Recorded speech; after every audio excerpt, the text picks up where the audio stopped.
ព្រៃចង់បេះកាលហុងក្នុងព្រៃអ្នកបងសូមសួរសិននាងនៅក្រមុំឬមួយមានប្តីអ្នកបងសូមសួរសិននាងនៅក្រមុំឬមួយមានប្តីអូនកើតឆ្នាំអី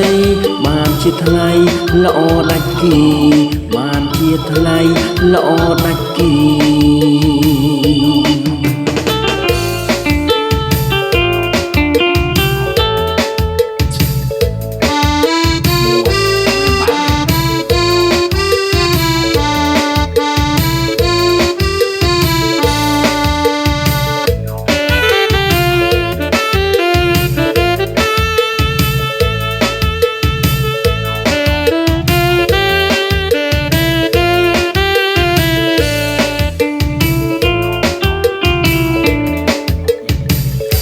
អបកាលហុងអបកាលហុងដងក្នុងព្រឹក្សា